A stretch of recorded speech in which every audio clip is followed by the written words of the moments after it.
civil war commenced, and it didn't finish for another 4 years until 1949. It's the worst type of war for a nation, and the reverberations continue until today. That schism is still there. It's not easy for these wounds to heal. In other European countries under Nazi occupation, those who actively, and I stress actively, collaborated with the Nazi regimes were trialled and were either executed or, in the majority of cases, given long prison term sentences. In Greece, almost the opposite happened. Many of these people were actually promoted, celebrated, and given positions of power. Churchill wouldn't have it any other way. The goalposts had changed. The Cold War had begun, and the Soviet Union was the new enemy. And these former collaborators were the most fanatical anti-communists. So basically, I'm stressing this, any sort of reconciliation was difficult. There was a succession of Greek prime ministers during this period: Papandreou, Plastiras, Tsaldaris, Sofoulis, Kanellopoulos, who tried to engineer an agreement to end the civil war. Probably only Themistocles Sofoulis, who was a liberal, came close. This seminar today is about his efforts. And to give this seminar, we have with us Dean Kalimniou, our local polymath, who has mastered the art of multitasking. In the last week, he has played countless roles as an actor, a musician, a storyteller, a writer, a poet, a teacher, a public speaker, a social media pundit, a columnist, an influencer, and I believe he has also managed to sneak in a few clients in his legal practice. Κάτι πρέπει να κάνει να πληρώνονται και τα μπίλια, έτσι δεν είναι, Κωνσταντίνα? And these are only the roles that I know of. We are grateful to have such an erudite person in our parikia to speak on just about anything. No doubt this topic today was partly influenced by his Samoyed background, but I'm really keen to hear what he has to say. Research on the Greek Civil War was once a taboo subject, but fortunately in the last 2 decades, more and more scholarship is coming to the surface, allowing us to view this period from multiple perspectives and vantage points. Big round of applause for our speaker tonight, Dean Kalimniou.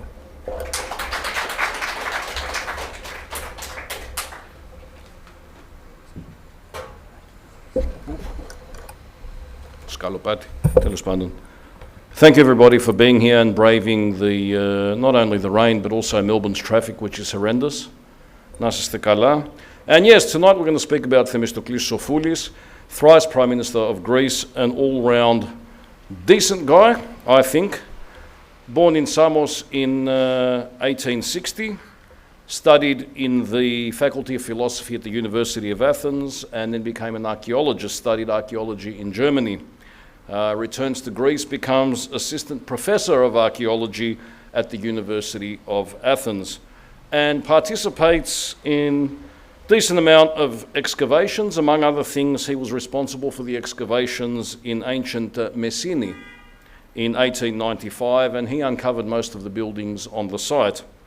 A truly amazing feat. However, he was not from Athens, he was not part of the ruling clique, and the University of Athens decided not to elect him as full professor of archaeology because he was a country yokel from somewhere else, and he got upset in 1899.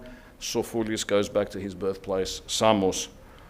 What do we know about Samos at this time? Firstly and most importantly, Samos is not part of Greece at this time. Instead, Sofoulis is a subject of the Principality of Samos, η ηγεμονία της Σάμου, which is an autonomous state under the suzerainty of the Ottoman Empire, and that was from 1834 to 1912. Samos had participated in the War of Independence and had resisted several Turkish incursions and attempts at invasion of the island, but it was not included within the boundaries of the independent Greek state. Instead, from 1834 onwards, the island was granted self-government. It was a tributary state, όπως είπαμε, of the Ottoman Empire. There are its flags and its crest. It had to pay the annual sum of £2,700 to the Ottoman Sultan. It was governed by a prince who was appointed by the Sultan, and the prince was always to be a Christian, Kefanariotis, from Fanari, the ruling class of the Greeks of the Ottoman Empire. He was assisted in his task, the Igemonas, the prince, by a 4-member senate, because we like to keep things streamlined, and they were chosen out of 8 candidates nominated from the 4 districts of the island, which were Vathi, Chora, Marathokambos, and Karlovasi. Most importantly, no Ottoman troops were to be stationed on the island, and that was because in 1824, Khosrow Pasha tried to land on the island and to commit a genocide of the population. What they did in Chios, they decided to do in Samos.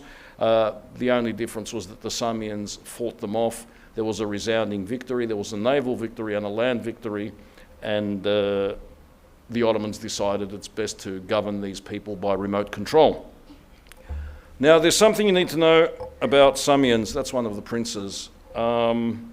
I think that they're the closest form of Greek to the Aussie that there is. They are laconic, they are inventive, they do really well under difficult conditions, and they have what I can only describe as a bullshit filter, which is quite strange for a Greek, especially a modern Greek, but they disdain the hyperbolic, let's put it that way. They're very practical people, and they're egalitarian, and especially in the face of this elitist government of the princes, the Fanariotes. They chafed against that. Nonetheless, the princes presided over a period of economic growth on the island that was fueled mostly by Samos tobacco. Most of the Ottoman tobacco that you hear about that was famed was grown on Samos back in the day. It was famous, it was a cash crop, it provided the place with a lot of money. As a result, there was a lot of upward class movement with money to fund schools. The merchants who funded these schools did things like introduce the compulsory teaching of Esperanto to girls, because they believed that, yeah, I know, I laughed too, but then I was told to shut up because it's misogynistic when a man laughs at something like that. But you can do it. Says a man telling you what to do. Irony. Because it was believed that Esperanto being a world language, if everyone spoke a world language, there'd be no wars. It was believed that this was the language of the future, and obviously that didn't happen, but it just shows you the aspirations of the bourgeois class in Samos at the time. Which they were a progressive people, and there was also a tradition of radicalism. In 1805, just before the revolution, there was a revolt of the Kalikanzari and the Carmagnoli. So what happened there was the Carmagnoli were, if you like, Carmagnoli means the guillotine. They were radicals who were inspired by the French Revolution, egalitarian principles, against the Kalikanzari, the devils, the goblins. They were the ruling class of the island who were quite happy to be under the Ottomans. There was a social revolt. Even before the Greek Revolution on Samos, there was a social revolt. And a truly democratic government was established on the island for a short period of time. And the memory of this radicalism and of this government festered within the bourgeoisie and the farmers, and this caused resentment because the easiest way for the Fanariotes and the princes to govern Samos was through a clique of elites. There was no transparency, there was no accountability, and this led to what followed. Back to Sofoulis. Was the son of a merchant and later politician called Panais Sofoulis. He became involved in politics a year after he arrived back on the island. He founded a party called the Progressive Party. He was elected a member of parliament for Vathi, which was and still is the capital of Samos. Here's some of the gendarmerie of the Hegemonia. And immediately there was friction between him and the princes of Samos because he didn't like the Samian assembly being used as a rubber stamp for by the Prince of Samos. And he didn't want to be a patsy. He would question every single act, deed or word of the prince and cause the problem. There was a rival faction. These were called the Khadziyani, not no connection to the singer, but because they had as their leader Yannis Chadziyannis, a politician from another city called Karlovasi. He was a nice man who, like most Greek politicians, diverted funds to build his own city and make it beautiful and hoist his popularity in his hometown. As a result, Karlovasi is a really, really beautiful city. If you ever have a chance to go, you should. It's my favourite place in all of Samos, and I'm not from there. But thanks to the diversion of funds. He was one of the privileged elites. Samos tobacco, that's Vathi, the capital. That's what Karlovasi looks like. You see buildings like that. That's Chadziyannis. He was opposed to the union of Samos with Greece. And this idea of enosis, which we'll see again in Crete and we'll see it in Cyprus later on, was a running and destabilizing sore in the whole polity, because the Samians never accepted their status as Ottoman subjects because they had liberated themselves, and they were perpetually angry at the Ottomans and at the ruling class that accepted their role as hypotelis, as under the Sultan. So Sofoulis begins to agitate among the populace for support against the elites, which was kind of easy to do because the princes of Samos never had a very long tenure. Really high turnover rate, 20 in 78 years of the principality. People like this guy, Michalis Grigoriadis, who was the prince when he first came to parliament, found governing Samos to be impossible because of Sofoulis' disruption, left, was replaced by this guy, Alexandros Mavrogenis. And apparently, also the new Consul General of Melbourne tells me that he's a distant relative of hers. And I greeted this news with great happiness. I said, well, you know what we did with him, didn't we? We kicked him out. No offence. He enjoyed the nickname Prince of Envoys because he was well connected.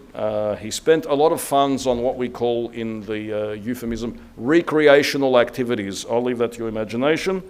He was a member of Mando Mavrogenos' family. He was well-meaning, well-intentioned, tried to reconcile the factions.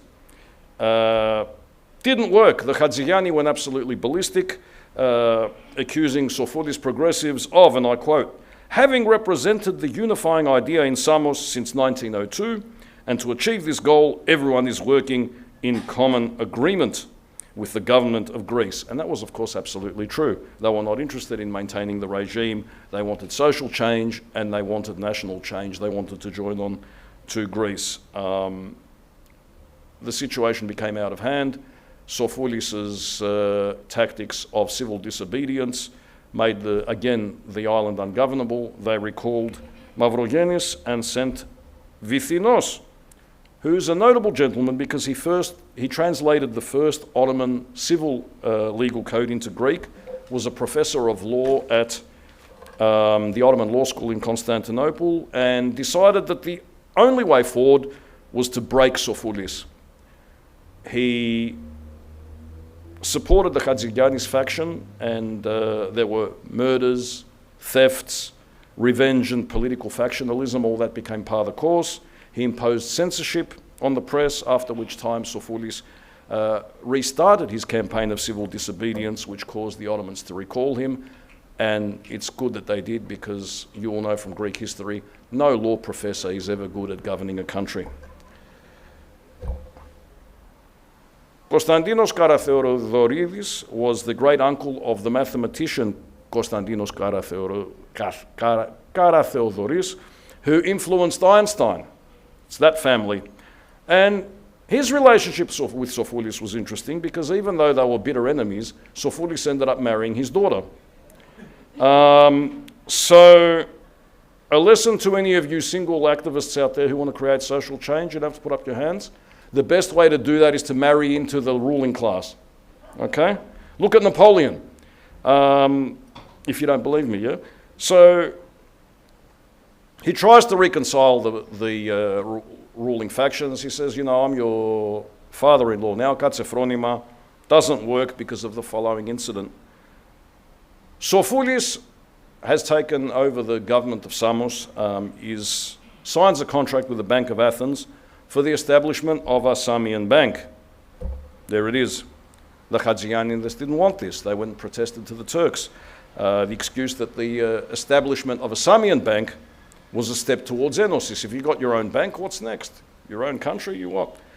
The Sultan says, no good, I'm vetoing this, you can't do this. And he ordered the prince not to validate the contract with the Bank of Athens. Karatheodoridis had a problem though. And the problem was his daughter. You know how it is. I hate you, Dad, for ruining my life, but I love him. Why are you doing this to me? You've destroyed my life. So in order to avoid all of that, and what the historians and sociologists call murmura, he signed it against the Ottomans' wishes, and as a result, he was sacked. So this conflict between Hadjiannis and the progressives reaches a peak in May 1908 when this strange man, Andreas Kopasis, becomes the ruler of Samos, and he brings an Ottoman army to Samos to stop Sofoulis and to curb his power. This violates the island's privileges. One of the founding principles upon which the principality was created was that there would be no Ottoman troops stationed on the island. And there had never been Ottoman troops on the island ever since the end of the Greek War of Independence. So all hell breaks loose. We're talking about clashes, armed bands in the mountains, civil war, for which Sofoulis and his close associates are found guilty and sentenced to death in absentia by the Samian criminal court. To avoid arrest, Sofoulis runs away to Athens, where he begins to organise a revolutionary body to expel the Turks from the island. And those of you who are familiar with the early career of Venizelos in Crete, you can see some parallels here in terms of organising guerrilla movements, being involved in the civic society of the time, agitating for change. Very similar trajectories at this stage.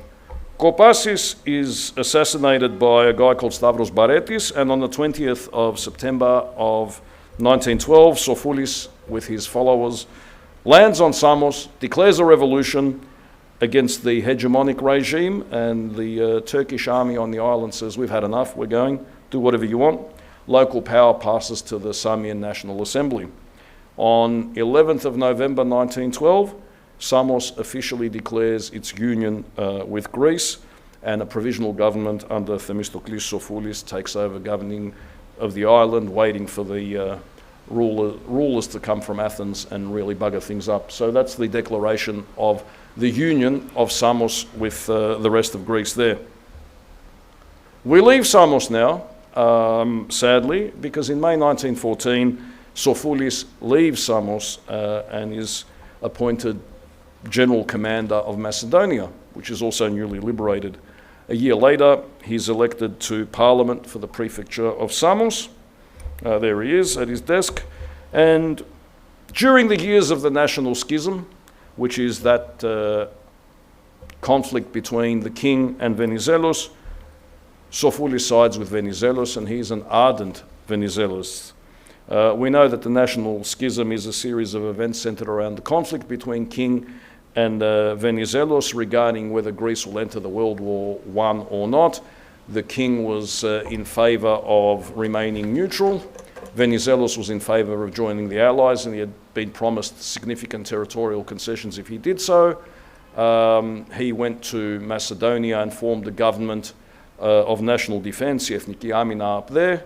The king remained in Athens, so there was a split in the country, and a very bitter split, the after effects of which I argue could be felt right up to the Civil War and possibly caused the Civil War, and are even felt to this day. And of course, the world powers ensured that they respected Greece's sovereignty by bombarding Piraeus in order to force the king into the war. 1917, he's elected president of the Hellenic Parliament, the so-called Parliament of Lazarus, named thus because it was resurrected, in inverted commas, by a royal decree by King Alexander. There they are. This was the previously elected Parliament of 1915, which it had stopped after the First World War and everything was going on. 1920 elections, he was not elected. That's when King Constantine returned from exile, took over the running of the Asia Minor War, and we know how that went. 2 years later, after the revolution of 1922, there was an uprising of the Greek army and navy against the government in Athens, which installed a revolutionary committee in its place, and Venizelos returned from exile from Paris. So Sofoulis becomes Minister of the Interior in the government of Venizelos in 1924. He serves as Minister of the Interior also in the subsequent short-lived government of Georgios Kafandaris, and he's known to be an emollient and conciliatory politician who was conscientious as a minister at a time of extreme polarisation and hatred within the country. At that time, though, he spoke publicly about the need to abolish the monarchy, who needs them, and assumed the leadership of what was known as the extreme liberals. You know, the extreme liberals in Greece are nothing like Peter Dutton. It's a completely different thing. Liberal here, we take it to mean progressive, but not too progressive, just enough to, boast in the bar. So, on July 24th, 1924, President of the Republic, Pavlos Koundouriotis, assigns the Prime Ministership of Greece to Sofoulis, who tries from his new position to bring about reconciliation of the warring factions in the Greek political scene. His efforts are fruitless. There's too much hate, there's too much vested interest, there's too much poking and prodding by the world powers. He resigns 3 months later in October 24, only gets to do one very important thing, and that's to expropriate 350,000 acres of land from the large landowners, the Tsiflikades. He takes that from them, confiscates it, and redistributes that land to the Asia Minor refugees. And this does two things. It means that these people are able to eke out a living and rebuild their damaged lives, but also means that many people of the landed privileged classes have an abiding hatred for him, for dispossessing them of the land. In 1925, you have the dictatorship of this man, Theodoros Pangalos, who did not really consider Sofoulis to be much of a threat, but his regime fell very quickly and the Venizelists came back. So Sofoulis is elected President of Parliament, that's between 1926 and 1928, and subsequently is appointed Minister for Military Affairs, 28 to 30. He also served as President of Parliament from 30 to 32, as well as 33.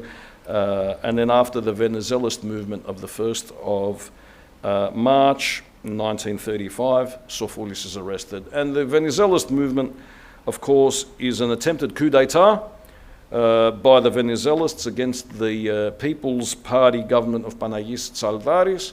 Our post-Second World War experience of people's parties makes us think that has leftist connotations. In Greece, the Laiko Koma was the reactionary right before the war. So just keep that in mind when we're talking about People's Party. We mean possibly the opposite of what we say. The coup was headed by Nikolaos Plastiras and broke out, as we said, 1st of March, but didn't establish itself in Athens and most of mainland Greece. The government reacted. Loyal forces of under Yorgos Kondilis put the revolt down. Venizelos fled Greece, and in the aftermath, military tribunal was set up, which purged the army of the Venizelists and Republican officers, and that caused more hatred, polarized society even more, and ordered the execution of 2 prominent Venizelos generals, Papoulas and Kimisis. Sofoulis was tried as well for treason, even though he didn't seem to have much involvement in any of this, but he was a known supporter of Venizelos, and that's good enough. He was acquitted by the extraordinary military court on the grounds that he hadn't participated in the movement. Because there's one thing about Sofoulis, it's this, that even though he was an advocate for change in Greece, he always believed that the change should happen via constitutional and legal means. So Venizelos flees to France, and Sofoulis assumes the leadership of his party, the Liberal Party. In the elections of the 26th of January 1936, his party isn't able to get an absolute majority, so he signs an agreement with the Palaikos Front, which was controlled by the Communist Party of Greece, thanks to which he's elected President of the Parliament. Now, this agreement goes down in history as the Sofoulis Sklavenas Agreement. Stelios Sklavenas was a leading member of the KKE, the Greek Communist Party, and a member of Parliament for the Palaikos Front. Here, when we mean Laikos, we mean the left. So there's the Laiko Koma, and then there's the Palaiko Metopo, and they're the two opposites of the political spectrum. Sklavenas is interesting because he was the person who created the cult of personality within KKE, centered around Nikos Zachariadis, copying what was going on in the Soviet Union with Stalin. Sklavenas was a very popular, very well-read, very erudite, very ardent communist who was expelled from the party in 1939 because during the Metaxas regime he was captured, exiled, tortured, and forced to sign a recantation of his communist views, which he did under duress. But he was never forgiven for that. He was expelled from the party, and then he joined the resistance in 1944. He was executed by the Germans. But that's jumping ahead. I think it's important to look at the Sofoulis-Sklavenas agreement in a bit more detail. So what was going on in Greece at the time? 1936, the writing was on the wall. The prospect of the imposition of a dictatorial regime in Greece seemed pretty real. The monarchical regime had strengthened, and the world scene definitely was in favour of fascist-type governments. There was Mussolini, there was obviously Hitler, there was Franco Spain, there were other movements along similar lines in many parts of Europe. So in December 1935, the Communist Party of Greece holds its 6th Congress, and they say that the only way that they can fight fascism is to create a coalition of democratic anti-fascist forces, so to Palaiko Metopo, which was created, and that was to oppose any extreme right-wing political tendencies. Any involvement of Greece in imperialist wars, they didn't like that. And basically to also oppose the monarchy. It's significant, I think, that a moderate, because he was a moderate, like Sofoulis, would have sought to ally himself with the communists, and his approach indicates that he was inclusive and practical, and that he would work with anyone in good faith. And he didn't particularly like the king either. So the demands of the pact, this is Sklavenas here, Sofoulis, and some of the reporting at the time, the newspapers. Η κοινοβουλευτική ομάδα του Παλαϊκού Μετώπου καταγγέλει τον κίνδυνο δικτατορίας. So the danger of a dictatorship was on the cards, and as we know, that happened. So what was involved in this pact between Sofoulis and Sklavenas? Measures for the improvement of living standards for workers and farmers. Consolidation and expansion of popular freedoms. The smooth democratic process without corruption. Also undertook the obligation to proceed with the abolition of laws where people could summarily be arrested because of their political beliefs on the pretext that that's treason. And the abolition of so-called security committees, which were still around.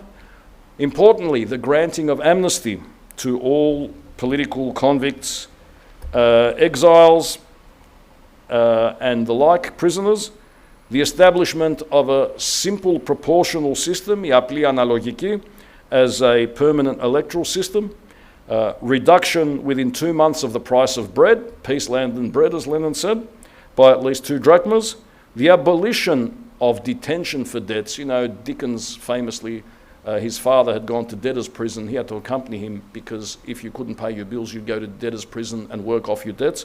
Well, that was around in Greece in the 1930s. There was debtor's prison. That's how progressive and up there we were. So the abolition of that. And a 5-year debt moratorium, unconditional, for farmers' debts to individuals and banks, and the implementation of social insurance. So some type of imposition of a social welfare state. This is what they were looking at. And then all hell broke loose. Τα έκτροπα και σκηνέ εις τη χθεσινή βουλή. The chief of the general staff at the time, Alexandros Papagos, informs the King George II that the army is not prepared to tolerate a liberal government that will be based on votes or the tolerance of communists. Doesn't matter if they're democratically elected, doesn't matter if they're following the constitution. No. The whole reactionary right is against this thing. On 13th of April 1936, the caretaker Prime Minister Konstantinos Demirtsis dies, and George II entrusts Ioannis Metaxas with government. Now, when Ioannis Metaxas takes over the prime ministership, there the elections took place, to govern by decree, Sofoulis didn't initially show any concern. On the 7th of June in 1936, at a time when Metaxas had already appointed Theodoros Kyllakakis, who's a supporter of fascism, as Minister of the Interior, there were reports in the press of an impending dictatorship. And Sofoulis says this: Mr. Prime Minister is not thinking of such a thing. I am convinced of this, and the world must calm down and not give credence to such vain rumours. Way to read the room badly, buddy. Big mistake. So after the official announcement, this is the to Συμφωνητικό του κόμματος, so that was basically the agreement written down prior to that, and that's Sofoulis with Tsaldaris later on. So after the official imposition of the dictatorship by Metaxas, 4th of August regime, 1936, Sofoulis is cautious, doesn't talk too much, wants to see what's going on. But then he writes a letter to the king, and he says this: if the Prime Minister had evidence convincing him that we were facing a real risk of overthrowing the regime, he had every opportunity to avert the danger by simply declaring martial law, provided that approval was given by the National Parliament. Again, emphasis on constitutionality and the rule of law. And I say without objection, because during the meetings of the Constitutional Committee, the opinion had been expressed that it was advantageous to enshrine the country's regime under the Constitution. So again, we don't accept things which are created by fiat rather than by the popular will. And the evolution of the dictatorship into a more and more fascistic regime made Sofoulis speak more openly. He writes again on the 6th of April 1939 to King George: Your Majesty, the enormous problems that are currently shaking the international world are not foreign or irrelevant to our country. The unity that the Greek people present today is non-existent. It is not unlikely that Your Majesty is assured that political leaders and political parties do not exist today, that they were abolished by decision of government. However, a political party is neither created nor abolished by law. A political party is a creation of the popular consciousness that no police order is capable of abolishing. Only through a restored and united political world is national unity restored. And only through a government of national unity is political stability and political harmony achieved, and closer rapprochement between the throne and the people achieved. Your Majesty, all power is in your hands. You are the regulator of the situation. Only a patriotic decision of the throne is capable of giving the people a sense of security and certainty, and of freeing the Greek people from anxiety and fear that the continuation of the prevailing situation will ultimately lead into an irreparable national disaster. So here we get an insight into his character, we get an insight into his philosophy of government and how he sees democracy. And obviously the king did not take heed of these words, and the aftermath of the occupation confirmed Sofoulis' gloomy predictions. The king did nothing, further polarising and embittering the populace. That's a copy of that letter that I just read out. There he is there. So during the German occupation, Sofoulis remains in Athens. He doesn't flee to Cairo or any of these places. And he participates in this really obscure resistance group called AAA, Struggle, Upliftment, Independence, Αγώνας Ανύψωση Ανεξαρτησία, which had contacts with the Allied headquarters in the Middle East. However, he refused to join EAM. And in January 1944, he accused EAM of being a front for the Communist Party's plans to establish a dictatorship in Greece.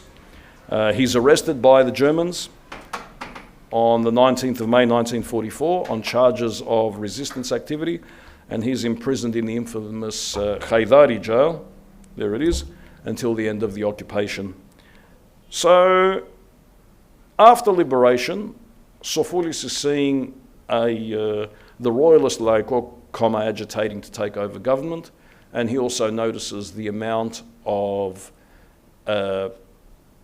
Germanotsoliades and Dosilogi and collaborators who are attaching themselves to the right wing, and that leaves a bit of taste in his mouth. He doesn't want to associate with those. They are, after all, his traditional political rivals. And the communist-controlled arm. He doesn't want to have a bar of either of them. He's a centrist. He believes that polarisation will lead Greece into the abyss. His anti-royalist past, as well as his hostility towards arm, makes the British think that he would be an ideal middle solution, and they promote him to the position of Prime Minister in November 1945, even though they had rejected a similar possibility a year earlier in December 1944. And that's how things roll, ladies and gentlemen, after the war. The British get to choose who will lead Greece. Yeah? Now, one of the problems of Sofoulis is that he often tried to see the good in everyone, which is not a good idea. And this caused a series of misjudgments that would come back to haunt him, so that in February 1945, we start the Imegali Diki ton Dosilogon, the trial of the collaborators, those who participated in government during the Nazi regime. And he decides to testify for the defendants, even though he opposed them during the occupation, saying this: "It is not possible to make an assumption that the accused had a malicious intention to serve or facilitate the enemy when they assumed the formation of the government, nor am I aware of any actions that facilitated the enemy. All of them are good patriots." Yeah, buddy, not one of your best moments. So, Themistocles Sofoulis' government lasts from November 1945 to April 1946 and takes over after the resignation of the Kanellopoulos government previously. Under pressure from Viceroy Themistocles, who... There's a great story about Themistocles. He goes to, he's taken on a warship, one of the British warships in Piraeus, to meet Churchill. And at the time, there's a fancy dress party going on, and everyone's dressed up in various costumes and whatever. So when they see him board the ship, all the British soldiers just cack themselves laughing because it's the funniest costume they've ever seen. And they think that he's there for the dress up, and they're all laughing at him and ignoring him. And it's only then that they realise that he's actually the Viceroy of Greece. I kind of like that story. I transpose that and visualise that here with certain of our own community grandees, and I chortle and chuckle to myself, because I don't have a sense of humour. So, under the British Under-Secretary of State for Foreign Affairs, Hector McNeill, all the various political leaders convene on the 20th of November 1945 to talk about creating a government. The representatives of the Laiko Koma, this is the right, refuses any participation with the Liberal Party, Themistocles Sofoulis, but there's an agreement with the English who say, look, you've got to have a government, this is the guy we want. If you do not accept him, we will cut off financial aid to Greece. But what you do is we'll have elections, we'll postpone the referendum for the return of the king until March 1948. So off you go, here's yours. So they managed to cobble together the participation of figures from the broader democratic sphere of Greece, Sofianopoulos, Kartalis, Tsouderos, and that gives some type of prestige and credence to the new government. Here they are being sworn in. In particular, the Communist Party in the arm hoped and demanded the complete cleansing of the security forces, the ones that had created so many depredations at the expense of the population during the Nazi regime. So they had to go, and the armed forces had to be cleansed of all the fascist elements, of which there were many, as well as the neutralisation of fascist, anti-communist paramilitary organisations, tagmatasfalites, hites, everything else you can imagine, and the cessation of the terrorization of ordinary people by these bands who were just roaming up and down, creating havoc in Greece. But instead of tensions easing, things became a lot more fraught and a lot more violent. The confrontation between the pro-royalists and the anti-royalists, between left and right, between communist organisations and far-right groups is deepening, and there was no sign that fair elections could be held. So the politicians and the Prime Minister Sofoulis suggested postponing the elections for a few months. But the English and increasingly the USA, which had the final say on everything that was going on in Greece, said, no, you're going to hold elections or we'll cancel financial aid. Kind of like you're going to form a peace with Russia or we're going to cancel military aid, Mr. Zelensky. It's a known way of doing business.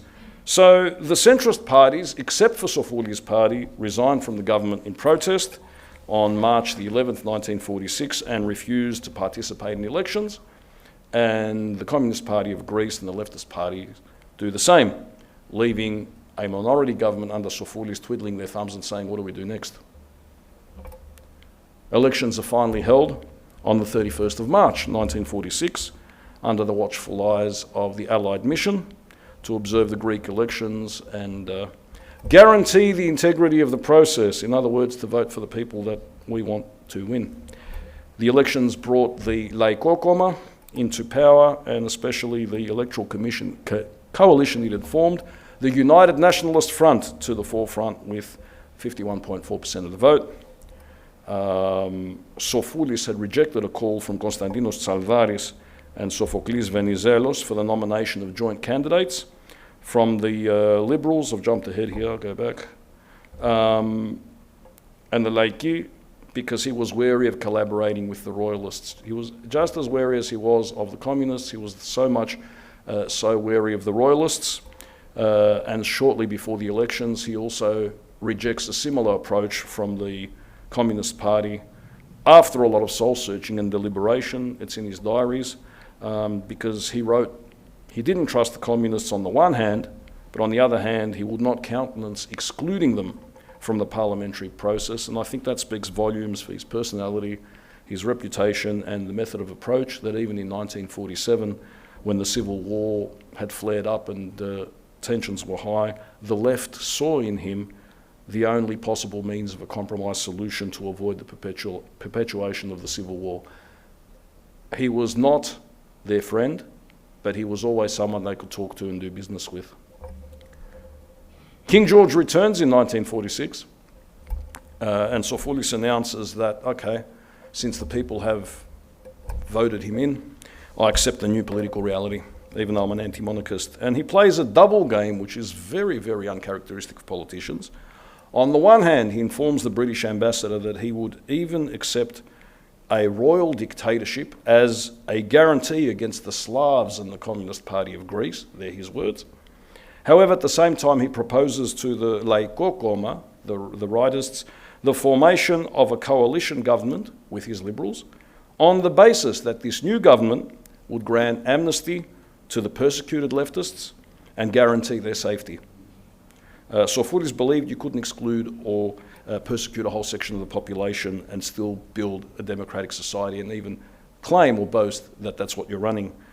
The Laiki rejected his proposal, considering it, as they said, a completely unacceptable capitulation to Kappa Kappa Epsilon, further perpetuating the misery of the populace. January 1947, Sofoulis refuses to join the Laiko-dominated government of Dimitrios Maximos, that's this gentleman, because he did not agree with their confrontational and belligerent policy against the Communist Party of Greece. Sofoulis demanded to form his own government and implement a policy of appeasement that would include general amnesty again, release of all political prisoners and exiled leftists who are still on the islands. Again, his proposals were not heard, and the government radio station denounced him as a traitor and a Bulgarian. And I don't know which one would have hurt him worse. July 1947, EAM appeals directly to Sofoulis to take the initiative to avert the civil war.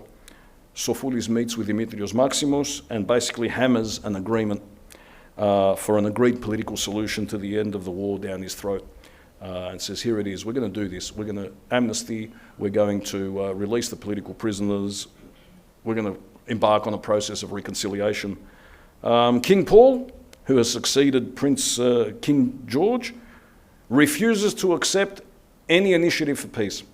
No, don't want to take it away, I don't want to see it, don't want to know.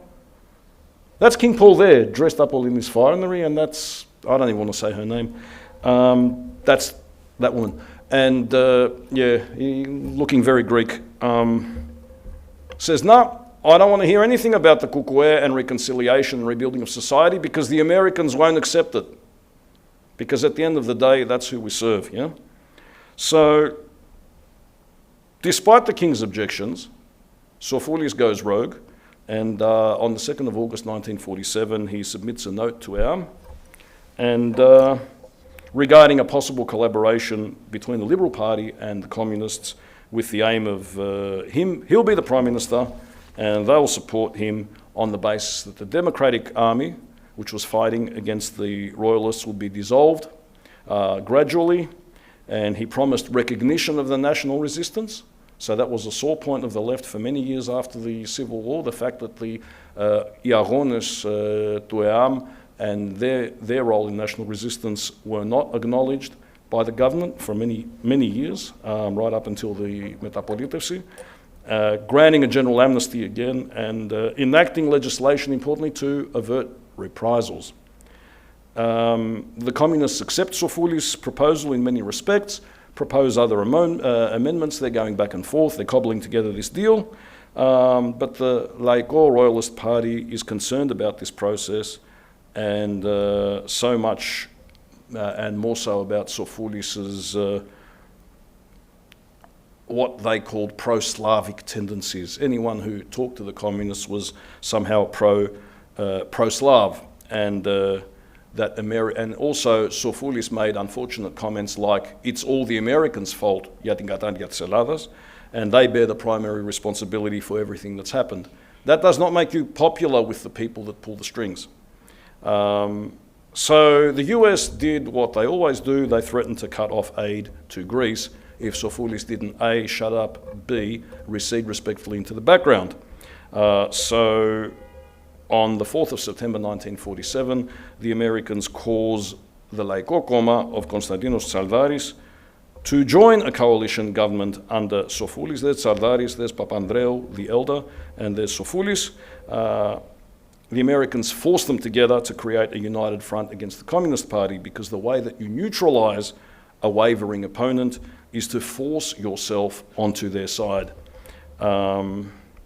So the Themistoklis Sofoulis government of September 1947 lasted until November 1948, was the first coalition government of the two ruling parties, the Laiko and the Liberal Party, in post-war Greece. First time ever. And that happened, as we said, under the pressure of the Americans, and in particular the director of the Bureau of Near and Middle Eastern Affairs of the US State Department, Loy Henderson, who managed to get the two leaders to cooperate, as we said. And US Secretary of State, the great George Marshall, also expressed his satisfaction with the new government in a statement of the 15th of September. He said, "At this time, this national unity government reveals the desire of legitimate political parties," so he gets to determine what they are, "to overcome party differences and to cooperate for the welfare and the good of the Greek nation. We hope that this agreement portends to a bright future for the cooperation and confidence of the Greek people in dealing with their serious national problems." Sofoulis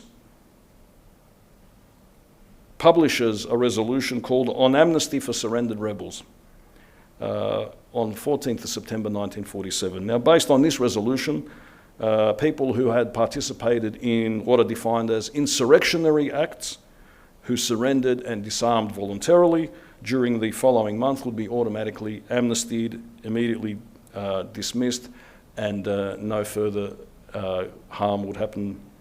But this caused a lot of friction with the Laiko Koma, because they wanted these people tried and punished, and their relatives the same. It also had little impact on the Democratic Army because the Communist Party by this stage had decided to escalate the confrontation with the government, and they had established a rival government of their own, the Provisional Democratic Government. So what this did was it caused a reaction even within the Liberals, where they basically decided to outlaw the Democratic Army and accuse them of treason. So this is the bit where, despite everyone's best efforts, attitudes harden, and it's very hard to bring people back together again. And this coalition of people who are not like-minded doesn't last long. Sophocles Venizelos, George Papandreou begin to press for their participation in the government. They denounce the coalition government of the two ruling parties as a mortal danger to the homeland. Sofoulis sees the writing on the wall. He says, I can't deal with this anymore, guys. I can't deal with these people. Resigns on the 12th of November 1948, and there's a new government crisis which erupts, which is not resolved until 6 days later. Through a reshuffle of the cabinet, just like Koulis now with Tembi, I'll reshuffle a few of my playing cards and everything will be fine, until the next governmental crisis. But he becomes the Prime Minister again, November 1948 to January 1949. As we said, all he does is reshape the cabinet. There's voices of protest, which lead to the rapid dissolution of this government as well. 2 days after its formation, the majority of the Liberal Party MPs decide to refuse to hold a vote of confidence in the government, saying it's a bad imitation of resignation and incapable of serving the true national interest, their own government. Going even further, the MPs question the leadership of Themistocles Sofoulis. He refuses to submit to the will of the majority of the MPs, saying, I'm not elected by them, I'm elected by the people. And I will not, therefore, kowtow to these politicians who have gone rogue. But the Americans are not happy with this government either. According to an article in the newspaper Eleftheria, American observers consider that the newly formed Greek government has not improved its composition in any way compared to the previous one. It's unsatisfactory and unsustainable, and the government finally manages to obtain a vote of confidence from the Parliament by the margin of one vote, 168 in favour, 167 against, while at the same time the House's work is suspended and the writing on the wall is there for all to see. So the process of creating a new government begins. And after a heady zimoma of all the parties and canvassing of votes and agitation and people trying to get in there before anyone else, Themistoklis Sofoulis again forms government between January and April 1949, receiving a vote of confidence from the Parliament, 254 out of a total of 304 present.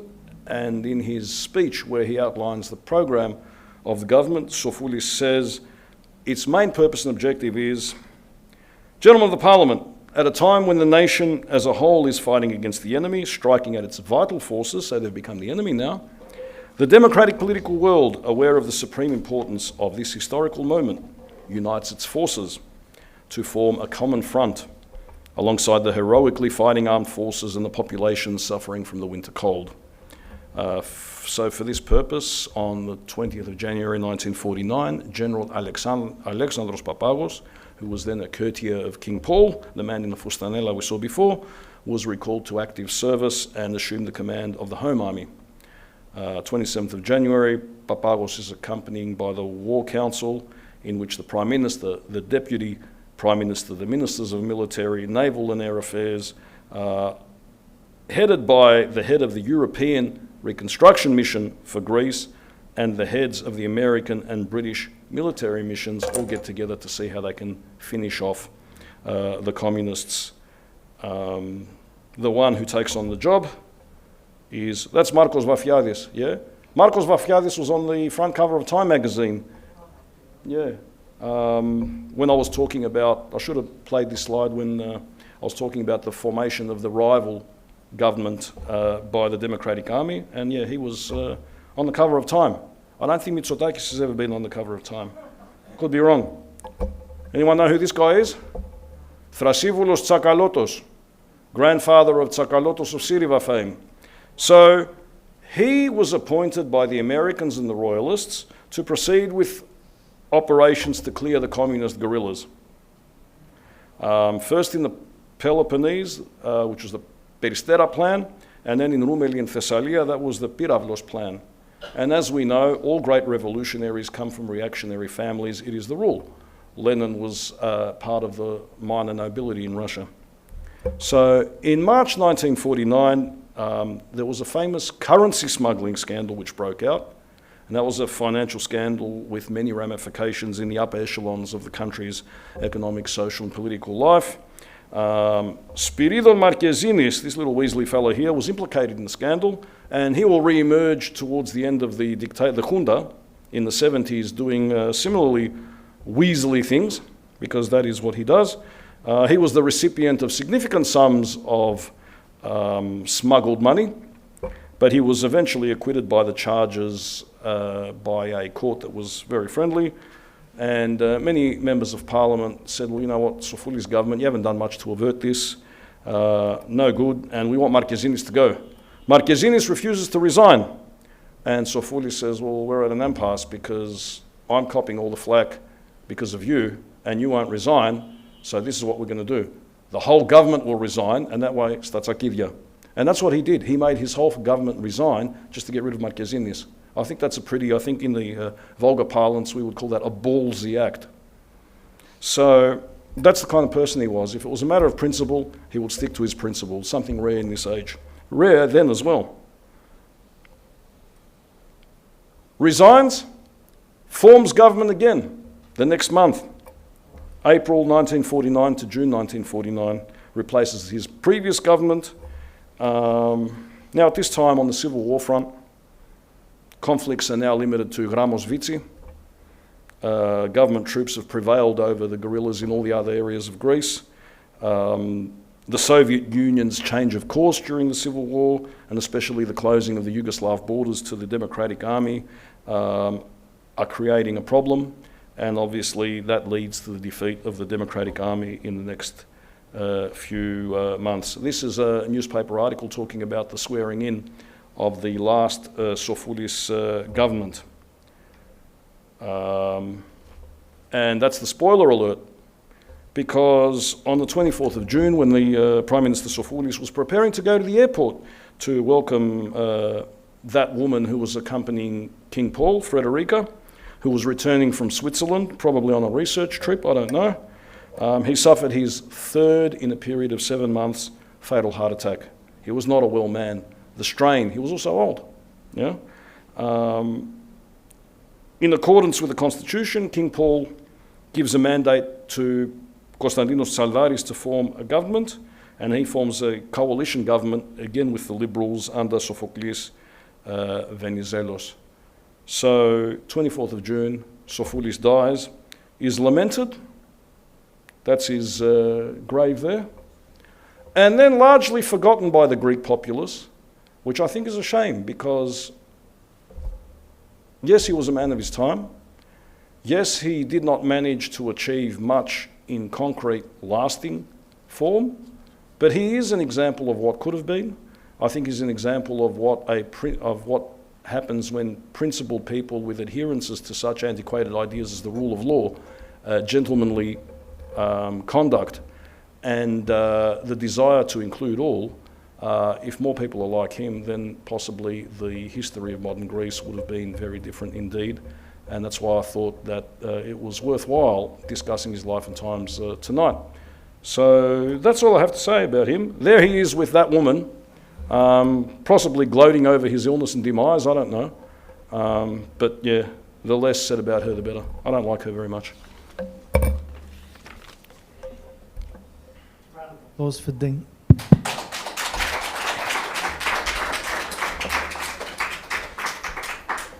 Thank you, Konstantinos. Thank you. For that very fascinating sort of presentation, and I'm sure there'll be some questions from the audience. Let me just start the kickstart the questioning. Yes, the Americans had a lot to do with it, and the British and so forth, Yeah. in terms of decisions that have been made. But at the same time, communist parties were allowed in the parliaments of France and Italy after World War II. Why were they so fixated with Greece? I think it's because you're looking at Greece σε κομβικό σημείο. What's after Greece? Suez. And this strategic, if you like, calculation of the British that they must preserve their empire and that nothing can impede access to Suez was very important.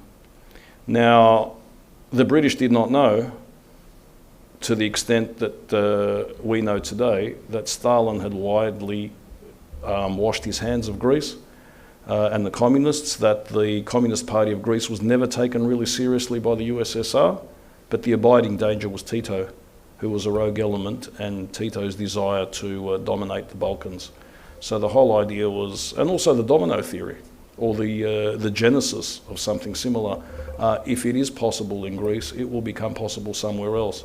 I think that in France, they were secure enough to be able to feel comfortable that de Gaulle could look after the situation. There was no strength of that nature in Greece. I mean, we're looking at an arm that was widely popular.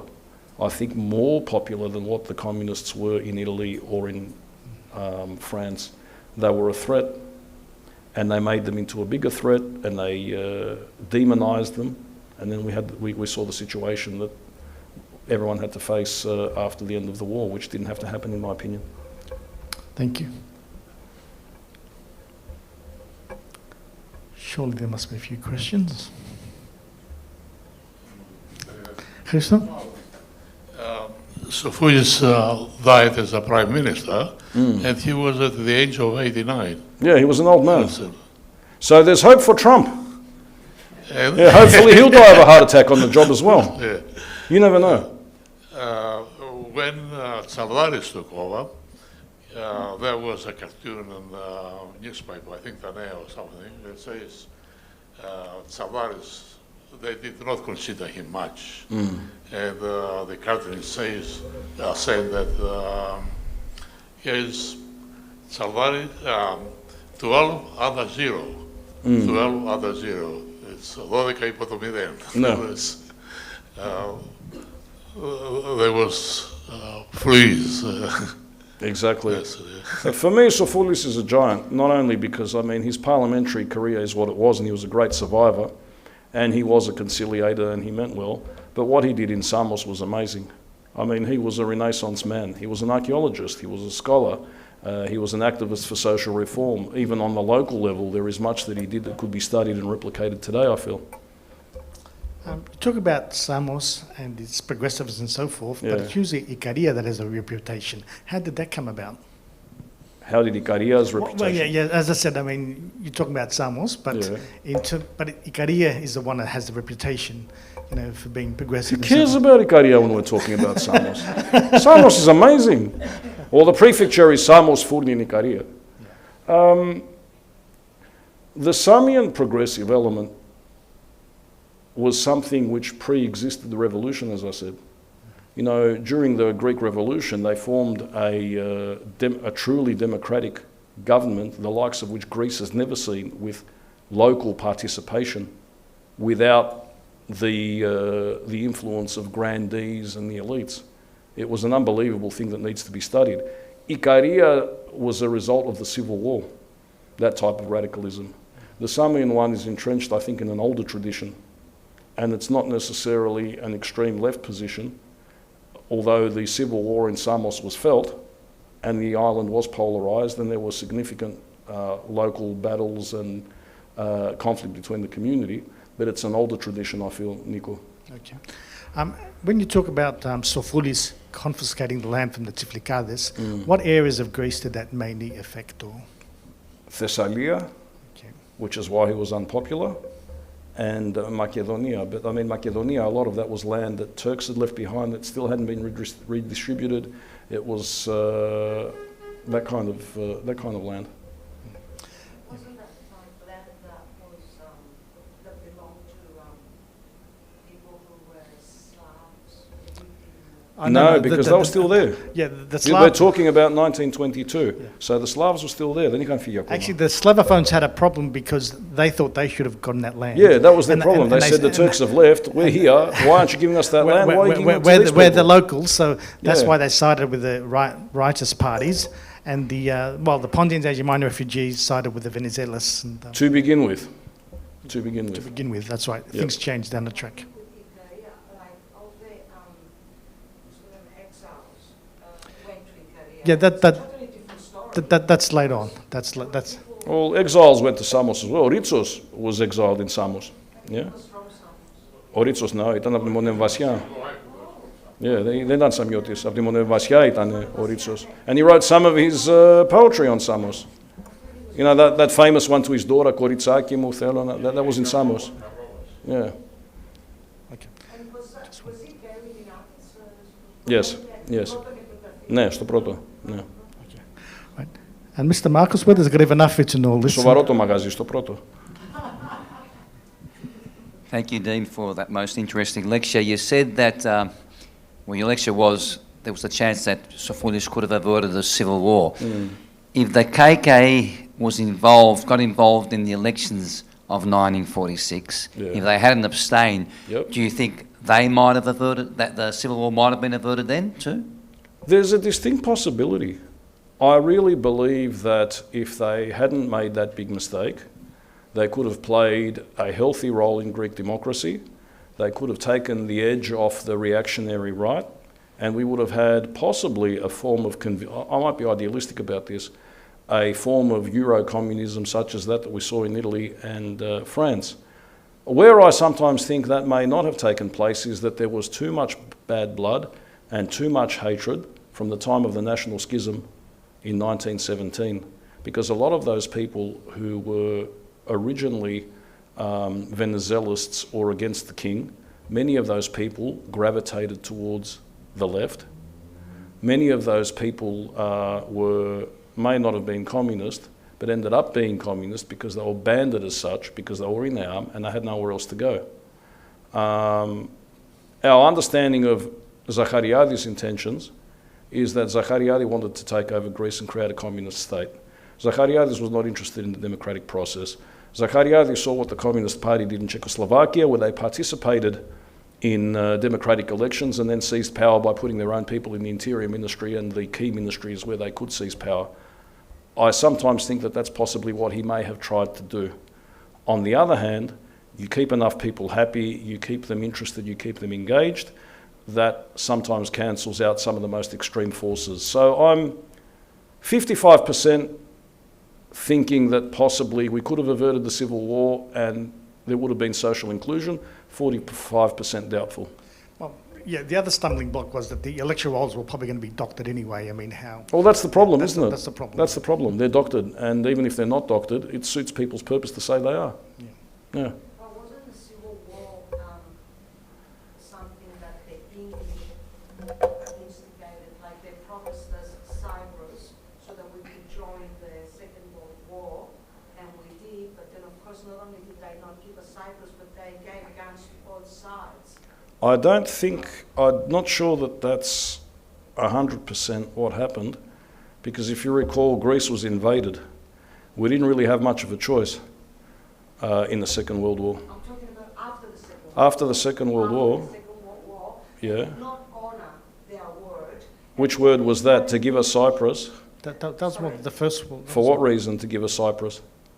They, in order to get us to fight with them, they But we had no choice. But I mean, we had no choice. We fought because Italy invaded, and then Britain came in to defend Greece against the Germans who were coming in, and to delay την καθοδότους μέχρι την Κρήτη.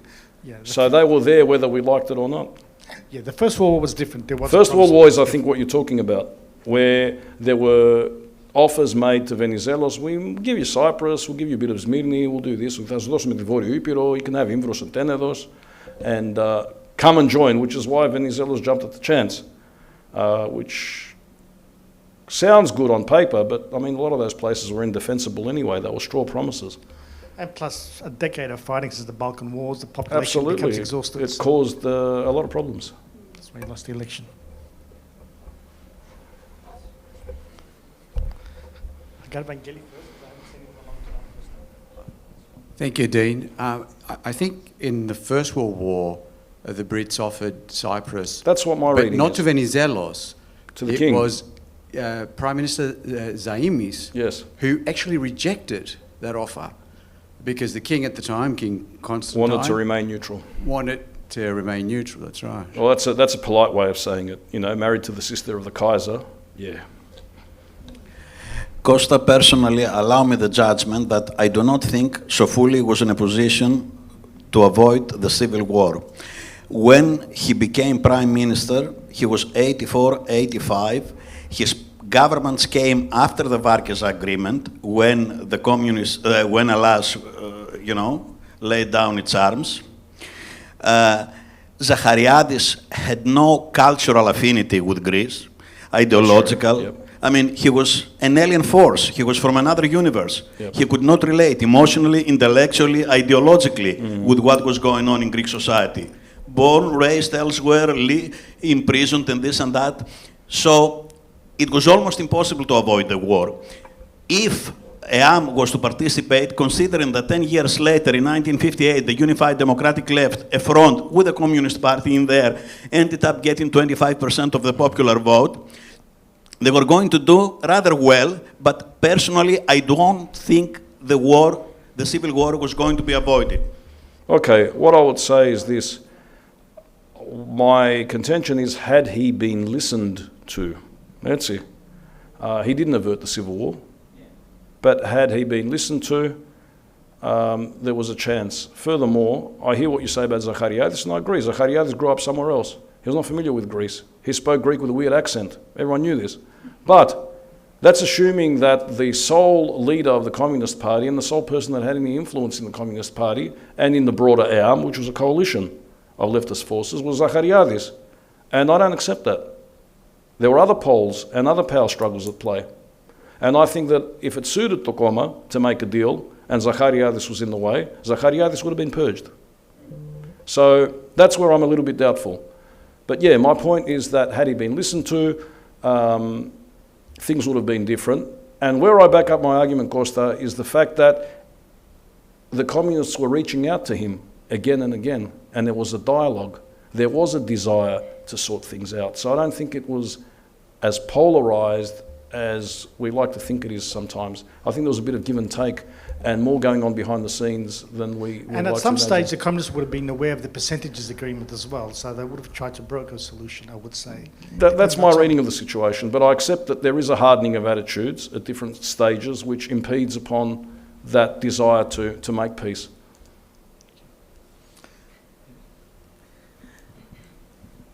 Thank you for that, Dean. I'm a little bit dizzy with everything that you said. So much information. Sorry, next time I'll simplify it. I get carried away. No, it was interesting. What I want to know is, I hear about the stolen children and the orphanages that happened in the Civil War. Can you tell us more about that? Yep. Firstly, I hope you weren't listening when we were bagging the British, but that's okay. It's a national pastime which we actually learned here in Australia. So there's two things about the stolen children. One is the undeniable fact that the Democratic Army, during its retreat or during its occupation of certain villages in northern Greece, took the villagers away with it. Now, ostensibly, that was so apparently to take them to places of safety and also to give their children an upbringing and an education. That's how it was justified. But in reality, it was A, to hold them hostage, B, to develop them into a fighter force so that when they are ready for round two, the Democratic Army strikes back, they'll have a ready fighting force of committed communists. My grandmother was one of those people that was taken away. She managed to escape. I know many people here in Melbourne who were taken away as children, grew up in Romania, grew up in Poland, grew up in Albania, grew up in Skopje and all these other places in Bulgaria. Some of them considered it a positive experience. Some of them considered that they obtained an education that they wouldn't have otherwise had. A lot of them did not like the experience and had a lot of trouble fitting in when they came back to Greece. when it was safe to do so, and being called traitors and having to re-assimilate into a society that had moved on and considered them as strangers. And then there's the other stolen children, which is where that lady Queen Frederica, created what's known as Pedopolis, children's cities, where the children of politically suspect people were taken for re-education into these children's cities and held as hostages. Yes, they were educated, but brainwashed. So there's two sides, and there's an element of truth, I think, in both of them.